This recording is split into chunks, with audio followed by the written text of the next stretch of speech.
দেশের অর্থনীতির প্রাণকেন্দ্র। প্রায় ৯০% আমদানি রপ্তানি গেটওয়ে বন্দর নগরী এখন জাতীয় নির্বাচনের উত্তাপে সরগরম। নগর থেকে গ্রামের মেঠোপথ সবখানেই চলছে ভোটের হিসাব নিকাশ। মেট্রোপলিটন শহরের বাইরে চট্টগ্রামের রাজনীতি মূলত দুই অঞ্চলে বিভক্ত। মিরসরাই উপজেলা থেকে রাঙ্গুনিয়া পর্যন্ত উত্তর চট্টগ্রাম, আর কর্ণফুলী নদীর এক প্রান্ত থেকে কক্সবাজার সীমান্ত পর্যন্ত দক্ষিণ। উত্তর চট্টগ্রামের 7টি সংসদীয় আসনের অতীত হিসাব বলছে একটি আসনও জিততে পারেনি জামায়াত ইসলামী। এবারও দলটির জন্য সমীকরণ হবে কঠিন। এ অঞ্চলে নেই তেমন কোনো ভোট ব্যাংক। চট্টগ্রাম 1 থেকে 7 বেশিরভাগ আসনেই বিএনপির প্রার্থীরা শক্ত অবস্থানে। আমাদের জলাবদ্ধতা এটা কিন্তু একটা মারাত্মক সমস্যা। এরপরে হচ্ছে যানজট, এরপর হচ্ছে কর্মসংস্থান, এরপর হচ্ছে শিল্পায়ন, এবং অন্যতম যেটা আসলে এটা দাবি না, এটা হলো জাস্ট বাস্তবায়ন করা। এটা হচ্ছে যে বাণিজ্যিক রাজধানী হিসেবে যে চট্টগ্রামকে স্বীকৃতি দেওয়া হয়েছে সেটাকে বাস্তবায়ন করা।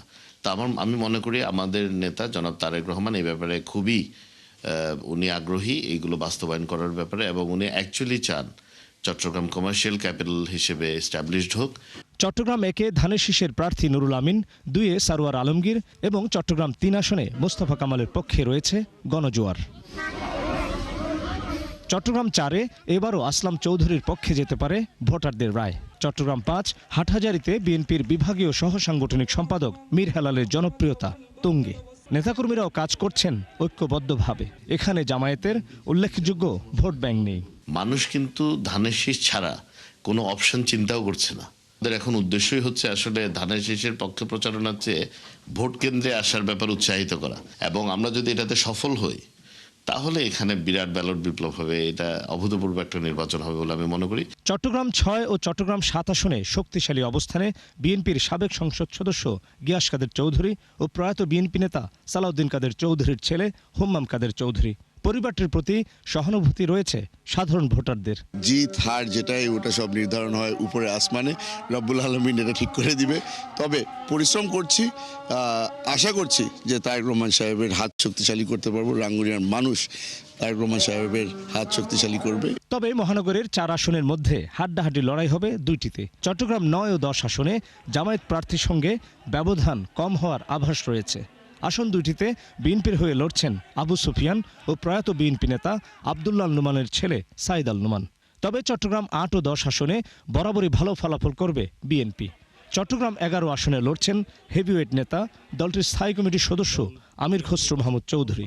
বাংলাদেশের প্রত্যেকটি ক্রান্তি লগ্নে যে বিএনপির উপর জনগণ আস্থা রেখেছে, যে বিএনপি জনগণের উপর আস্থা রেখে রাজনীতি করেছে সবসময়, তা আজকেও এই ক্রান্তি লগ্নে আমি মনে করি বাংলাদেশের জনগণ বিএনপির উপর আস্থা রাখছে। সেটা আমরা খুবই প্রতীয়মান। আপনি যখন যে কোনো ইলেকশন ক্যাম্পেইনে গেলে আপনি দেখতে পারবেন জনগণ বিএনপির উপর তাদের সমর্থন জ্ঞাপন করছে, এবং মানুষের ঢল যেখানেই যাচ্ছে সেখানে বিএনপির পক্ষে যাচ্ছে, এবং যারা চাচ্ছে বিএনপির মাধ্যমে এই সংকট থেকে উত্তরণ ঘটুক। তবে দক্ষিণ চট্টগ্রামের চিত্র কিছুটা ভিন্ন। 5টি সংসদীয় আসনের মধ্যে চট্টগ্রাম 12, 13 ও 14-তে বিএনপি এগিয়ে থাকলেও চট্টগ্রাম 15, সাতকানিয়া লোহাগড়ায় জামায়াতের ঘাঁটি এখনও অটুট। চট্টগ্রাম 16 আসনে বিএনপির ভেতরে রয়েছে বিভাজন, যা বড় ফ্যাক্টর হতে পারে। বিদ্রোহী প্রার্থীর কারণে এই আসনটি হারাতে পারে বিএনপি। জয় পরাজয় তো আল্লাহর হাতে, আল্লাহ তাআলা সবকিছু, এবং এরপরে হচ্ছে জনগণের অন্তর। ওনারা কাকে ভালোবাসবে, কাকে রায় দেবে, সেটা 12 তারিখে প্রমাণিত হবে। তবে এখন আমার মনে হয় জনগণ একটু কিছু নতুনত্ব চাচ্ছে। জনগণ গদবাঁধা রাজনীতি আর বিশ্বাস করছে না, যে কারা জনগণের স্বার্থে কর্মসূচি দিচ্ছে এবং ভবিষ্যৎ যে প্ল্যানিং, এই প্ল্যানিং যেটা সাবমিট করতেছে, পলিসি যেগুলো সাবমিট করতেছে, এটাকেই জনগণ বিবেচনা করবে। চট্টগ্রাম বিশ্ববিদ্যালয়ের রাষ্ট্রবিজ্ঞান বিভাগের এই অধ্যাপক মনে করেন, জুলাই অভ্যুত্থানের পর মানুষের মনোজগতে যে পরিবর্তন এসেছে তার একটা প্রভাব পড়তে পারে ভোটের মাঠে।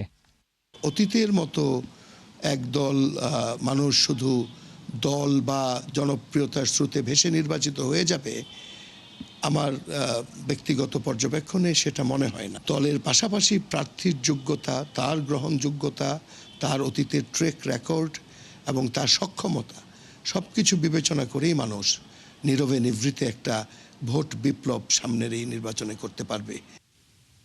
চট্টগ্রাম বরাবরই বিএনপির জন্য একটি শক্তিশালী ঘাঁটি। সবশেষ তারেক রহমানের চট্টগ্রাম সফর, বাণিজ্যিক রাজধানীর প্রতিশ্রুতি এখানকার সাধারণ মানুষ ইতিবাচকভাবেই নিয়েছেন। এছাড়া নগরের জলাবদ্ধতা, যানজট নিরসন, নাগরিক সুবিধার বিষয় মাথায় রেখে এবারের নির্বাচনে ভোটাররা তাদের ভোটাধিকার প্রয়োগ করতে চান। মোহাম্মদ হোসাইন, ৭১, চট্টগ্রাম।